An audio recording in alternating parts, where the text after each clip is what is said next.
So welcome everybody, glad you're all here. So this is Rob Darrow. I work with the Our Family Coalition and the One Archives Foundation, and together we work to promote and teach about LGBTQ history across the state of California. Today is, what is today? May. It's the time period we're in, we can't remember 19th. What date. May 19th, Tuesday, May 19th. So it's great to see everybody who's here, and I'm glad that many of you showed up last time as well. So I will move forward here. And Jennifer or Laura, do you have anything you want to share about today? I'm just hoping that today we really can come together and come up with some ideas of how we might be teaching the FAIR Act in the future. And I'm also hoping that we can continue this work maybe through the summer or next year. I know in Santa Clara County, we are counting on still having our community of practice and expanding it. And also moving into people with disabilities, so more information will be coming about that. And I'm just grateful that everybody's here today. Thanks, Laura. Jennifer? It's frozen. Okay, I froze for a second there. Yeah, so I'm excited also for today and moving forward. And I'm working this summer, so if there's anything anybody wants to work on and collaborate on, I'm around. I'm excited. I really do enjoy lesson planning, unit planning, and I've got some ideas, and I'd want to hear yours. So yeah, let's continue the collaboration into next year in Region 5, Monterey County as well. And I'm wondering, Rick, do you want to say anything from the Our Family Coalition? I'm just really happy that all y'all are here. You know, we've been trying really hard to work with a lot of schools in the Bay Area specifically because that's where we're located, and it's really hard during this pandemic. So the fact that you're taking this time really, really means a lot to us. That's all. Great, thank you. So I was in a webinar last week and I learned more about the pink triangle. So I decided I was going to teach it to you as well. You know, the pink triangle, as we've talked about before, is the symbol that gay men in the Holocaust and concentration camps wore. But what I learned that I kind of knew but didn't really know was that the pink triangle, the arrow pointed down. And when the pink triangle was reclaimed by the LGBTQ community, it's always pointed up. So I spent some time looking at different things here and realized that I wanted to point that out. So I got my pink triangle Silence Death shirt on, and you can see the triangles pointing up. So you'll always see the triangle pointing up versus in the Holocaust when it was pointed down as a different symbol. So I just thought that was kind of interesting, and I didn't know it before, but you know, it's always great for us to keep our learning going as we continue on. So I just wanted to point that out about the pink triangle and a new tidbit for all of you when you teach about it in your classes. So that's the pink triangle. Again, this is a safe space, a brave space, but from now on, I will be displaying the pink triangle with the point pointing up because I didn't realize the difference until last week when somebody else shared it with me. So is that like reclaiming the symbol? Like yeah. Okay. Yeah, and it was an intentional decision on somebody's part. I'm not sure who that was. Rick, do you happen to know? Funny, I was just typing it up. But yeah, that was an intentional decision by ACT UP when they took the symbol to talk about how gay men particularly were being ignored and invisibilized. They said, listen, this symbol was used to mark us, to identify us, to make us visible, to discriminate against us. We're going to, as has been done with national flags as a symbol of my gosh, my word is not working with vocabulary right now. But rebellion, not agreeing with the statement around it, flip it over to reclaim it for ourselves. So, and ACT UP was, of course, grew out of the AIDS epidemic. So so great. So that's really where it was reclaimed then, was by the ACT UP people, to your understanding. Okay, great. All right, we keep learning more every day, which is fun. All right, so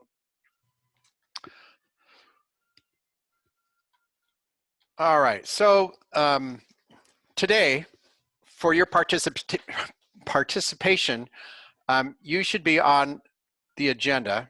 You're going to need this agenda later. And in fact, if somebody would do me the favor of clicking or going to that agenda and putting that link in the chat room, that would be great. You can see all the pieces are there because you're going to need it later. And I bring that to your attention partially because it's also a strategy in how to use Zoom and how you teach from a distance, right? Is people need to have something to work off of. And you can see the agenda is just a Google Doc, but all the stuff we're going to do is on that Google Doc. You also note that the slides you're looking at, they're not really clickable through the screen, but if you're on the slides, then you can go along and follow along. So you're going to need that agenda later, just something to write on a piece of paper. Hopefully you already got that out. And then I want you to think about, how do you organize your history curriculum? And how do you know when you teach what in your class when you teach it? And is there a document that you have at your school or your district that tells you that? Just think about that. We're going to go back to that later. So those are the 3 things I want you to have ready to go. So I also want to point out that there's other ongoing learning in case you're interested. The Santa Cruz Museum of Art and History, the Queer Santa Cruz exhibit, which I told you I've been involved in, we're doing somewhat regular webinars with people around Santa Cruz who've been part of that history. So like today at 4 o'clock, we're going to talk about the history of the Dyke Trans March and when that started in Santa Cruz. And then on Thursday at 4 o'clock, in Santa Cruz, the AIDS quilt was displayed in 1989, and that was a big event in Santa Cruz at the time. As most of you know, the AIDS epidemic started in the 80s, but then the quilt came to Santa Cruz in 89. And the person who initiated the AIDS quilt is Cleve Jones, who lives up in the San Francisco area. So he's going to join us as part of our webinar, and we're also going to hear from our local people who were part of the Santa Cruz AIDS project that brought that to Santa Cruz in 1989. So we're doing lots of those things related to our Queer Santa Cruz exhibit. So just wanted to bring that to your attention. Also, the One Archives Foundation, Eric, who many of you met, ran a series of webinars last week with elementary, middle, and high school lessons. And the link there, which is also on your agenda, takes you to where those lessons are. And the webinars were really good.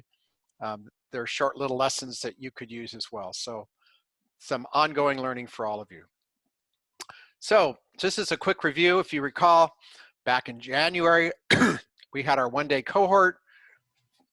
February, we did our Santa Clara cohort. Some of you were part of that, some of you weren't. Whatever you were was fine. Last week, we talked about Stonewall and how you teach with that.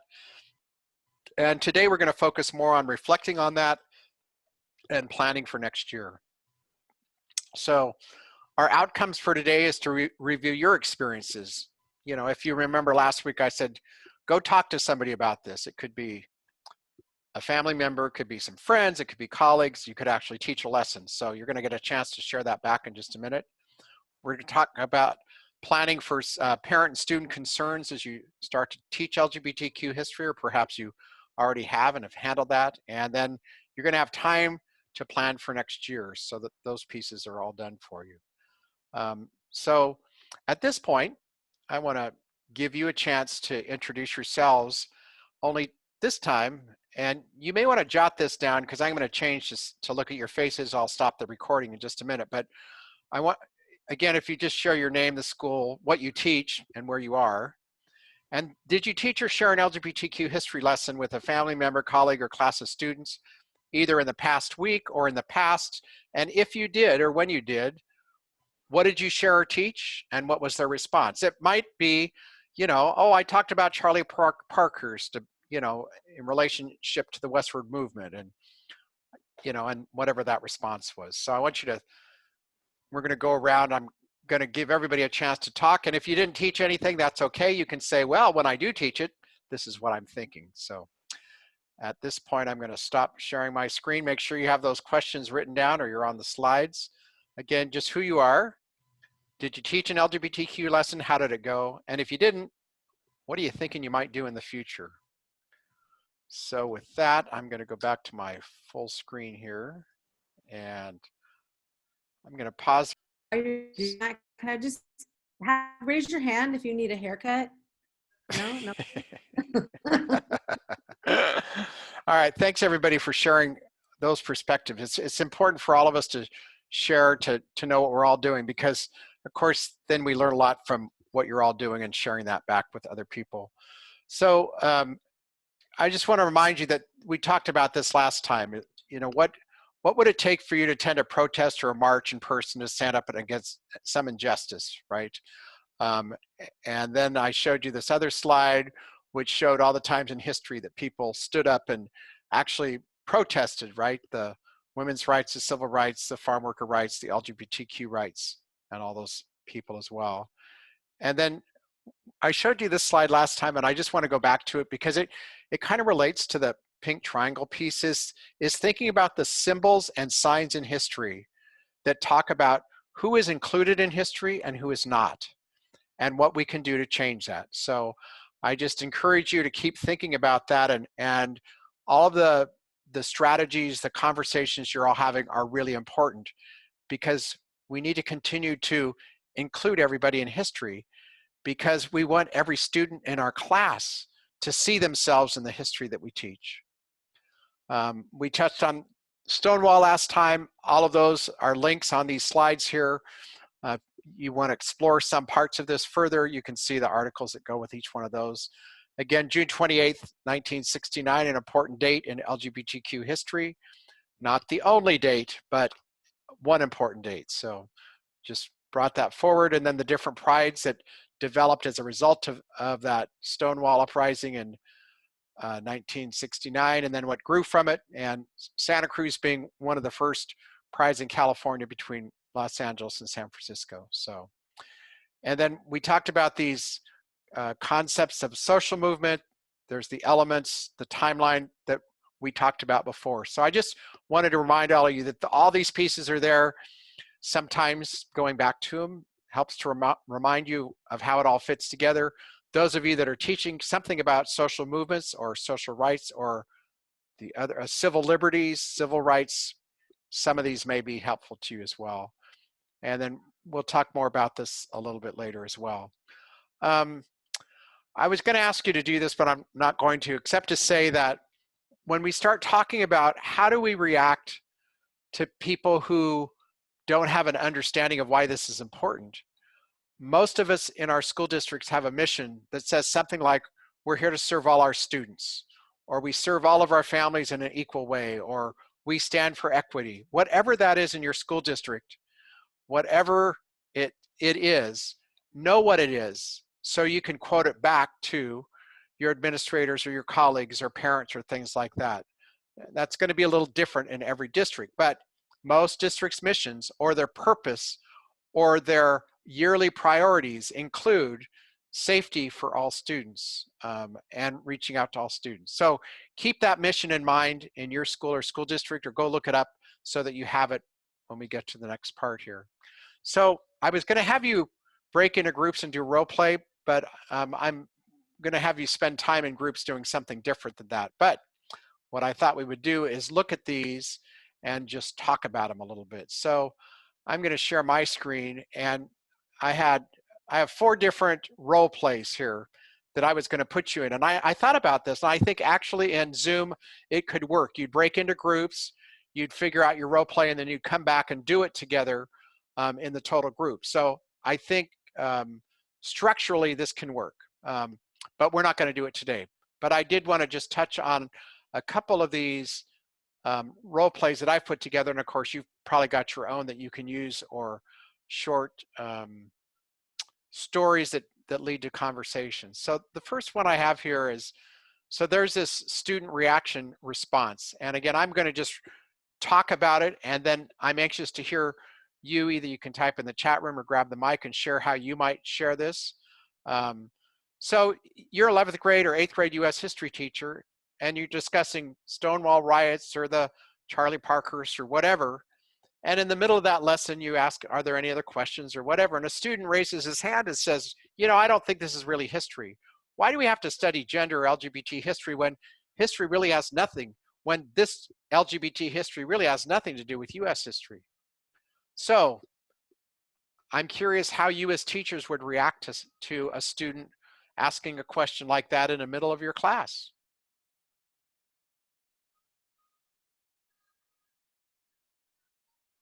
This is where you get to respond. Think time, Rob. Think time. Okay, I'll give it some think time. All right, think time. Okay. Nikki or Greg, looks like you've got some ideas.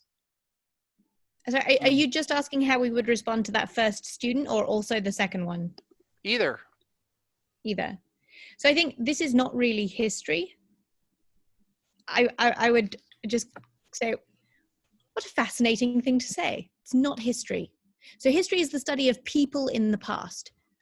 So you're saying this is not the past, or these are not people, right? And then I'd be like, look, I know I'm like getting at you a little bit here, right? But you've got to understand everything here is history, right? We can study the history of anybody who did anything. It's all history, right? And I think that's similar to how I would respond to the political part, is that, you know, at no point during this lesson did I say you should support this or whatever.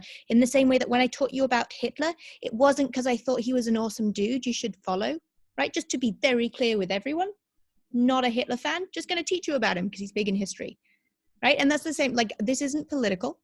This is teaching about everyone and everything. Great, thanks. Anybody else want to add to that? So depending on your class, some of you may have relationships with your class like Nikki does where you can talk about those things. In other cases, you may want to say to some students, let's talk about this after class. I'll be happy to address it to you then. Because you never know where, well, you know, 11th graders, they can lead you in lots of different directions. I like Nikki's response. And I saw this article, maybe it was this morning, about like how you call people out. And are you calling them out or are you calling them in? Oh, good. So calling them in allows them to be part of the solution. Calling them out can be divisive. And I think for students, especially, we have the obligation to call them in, because, you know, a comment like that is, you know, coming from a place of ignorance. And so, like you said, we're educating people. So calling them in and inviting them in, and, you know, inviting them to recognize that certain stories and voices are excluded from the conversation, right? And sometimes they're not represented, their perspective isn't represented, as a student or as a young person or as a different aspect of their identity, just like, you know, we're learning about different people's perspectives and stories in history now.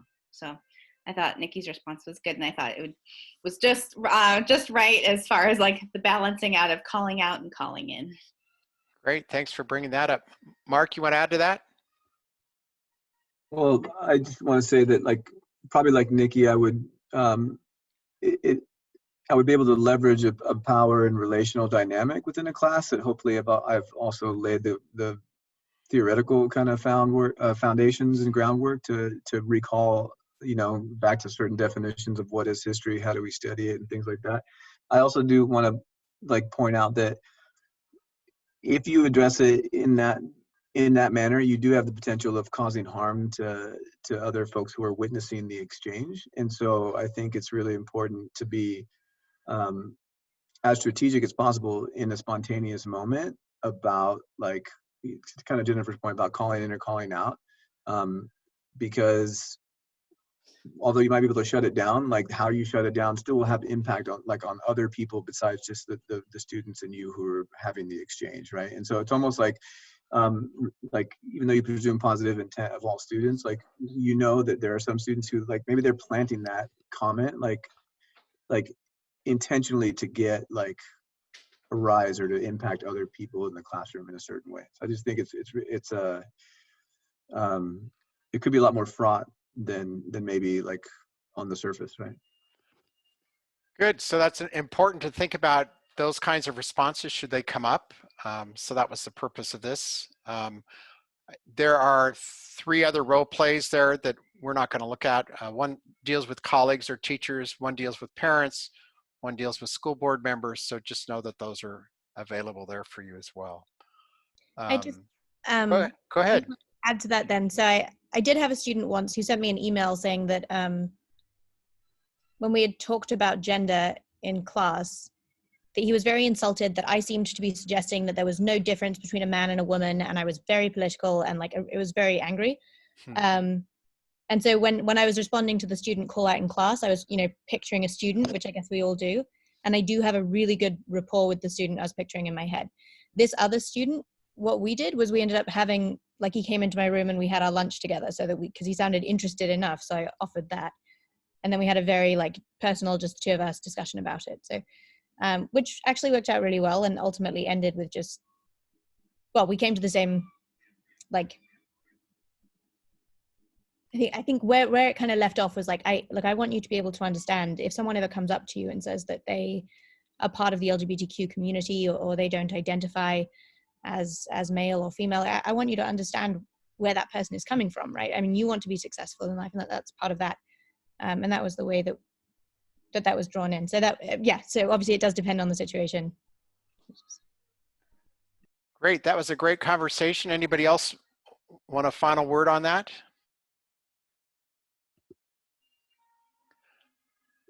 Great. I was going to add more from the colleagues' perspective. Something that I thought was interesting that we did this year was that the counselors printed out a number of the safe space signs, and our administration allowed us to present on what the signs meant, and we also worked together to come up with a list of agreements for the adults on campus who were interested in posting that sign in their classroom, what that would look like and what the expected behaviors as a staff member would be. And we opened that up to all of the staff members to take one, but then we allowed them to kind of come on their own. So it wasn't like a one side versus the other amongst staff. So I thought that was an interesting approach that we took. And as we continue to develop LGBTQ lessons with our students, we're also continuing to do that education with the staff. And I think we had probably about 40% of our staff members who picked up one of the signs and displayed it in their classrooms and agreed to follow through with those 10 to 12 commitments. So whereas the year before we maybe had like 3 or 4 staff members who had one of those signs up. So increasing that training around what that safe space looks like, I think was a valuable thing that we did amongst our staff. But the freedom to not be forced to choose that if they didn't think that they could meet all of those commitments. I thought that was really powerful for us. Matt, can you email me that or send me a link to those 10 or 12 commitments? In fact, I just sent an email to our counselor to share that document with me. And so when I get it, I'll make sure that you get a copy. Great.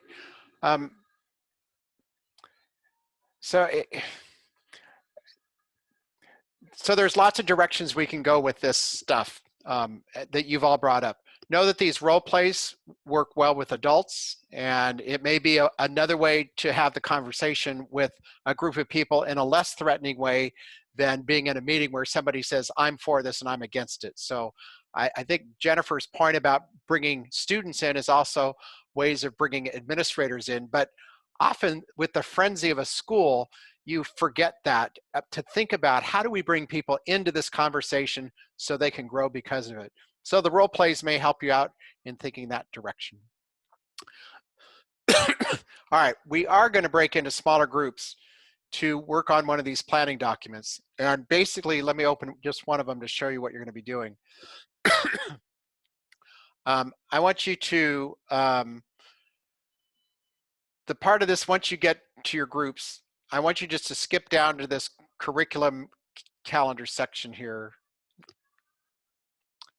My network is going slow all of a sudden. Come on, here we go. Anyway, at the bottom of this document is this curriculum calendar. Now, remember at the beginning I said to you, how do you know what you're going to teach when? I don't know. I call that a curriculum calendar.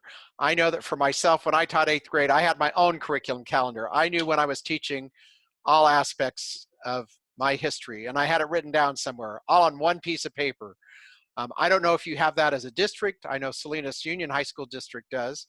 I don't know if other districts do, but regardless of what you use for yourself in your district, what I wanted you to take some time here is insert where you're going to do this. Now, you might organize time blocks by semester, by 6 weeks, by 3 weeks, whatever it is, then you organize this the way it works for you. But if you recall in the, not this part, in the curriculum guide, and it's also linked here online, here is one example of how you might organize the 11th grade curriculum. And I know there's some 8th grade people here, so you can do it with your 8th grade, but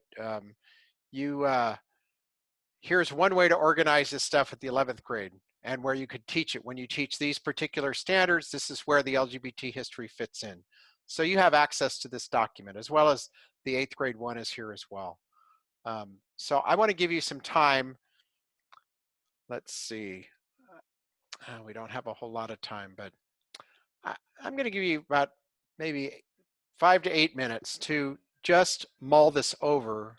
And I'm going to stop sharing this for a minute here to see who I've got here. Let's see. So Nikki, you and who else is here from, who's all here is here from Gilroy? One, just, maybe it's going to be better. So let's do it this way. I'm not going to break you into groups. I'm just going to give you some, I like Jennifer's term, think time. So you go look at one of those documents or that document and just kind of think about it for yourself. At the beginning it was, well, what have you done? This is more about thinking about what am I going to do next year? So if there's a couple of you that want to meet in a smaller group, you can let me know and I'll put you in a group. Otherwise, I'm thinking that we spend just about 5 minutes now kind of thinking about how are we going to apply this next year and how does it fit into my curriculum? How does that sound to everybody? Or is there another way you'd like to do this? Sounds good? Okay. So I'll give you some we'll take 5 minutes of think time as you look over that document. I'll pause the recording because we don't need people listening to silence. So I appreciate all the feedback you've all shared and the ideas. I want to just kind of finish out some things here. So this is what you worked on a little bit, was, you know, thinking about what you'll do next year. The Santa Cruz MA website is there to use as well. So there's some further outreach, and I just wanted to put this thought out, but I'll also send it out as an email. So there's a guy that lives in Oakland, Shoga Films, who's done lots of short films about the Harlem Renaissance, and especially about the queer Harlem Renaissance. And he and I have had this ongoing conversation about how to use those films in the classroom. And there's a workshop coming up next week or the week after. Anyway, I'm looking for some other 11th grade history teachers who teach Harlem Renaissance that might like to explore this together to further our knowledge and think about how it might fit into teaching in the future. So I just wanted to say that out loud. And then the Santa Cruz MA exhibit, we've got the exhibit, but we don't really have lesson plans to go with it. So if you're interested in exploring either of those, please let me know. And continue to have this conversation with your colleagues and your students and your parents. And I'm going to adopt that, Jennifer's comment about inviting people to be in, not calling them out. I have to admit, it's hard for me not to call people out. And I feel guilty now that I've done that to different people at different times. But I got to work on how to call people in. So I appreciate you bringing that up. And I think that that's all of our challenge, is how to continue to call people in as we become more comfortable and confident with this content for ourselves. So I want to thank all of you again for being here. And if you've got any final comments or thoughts, you're certainly welcome.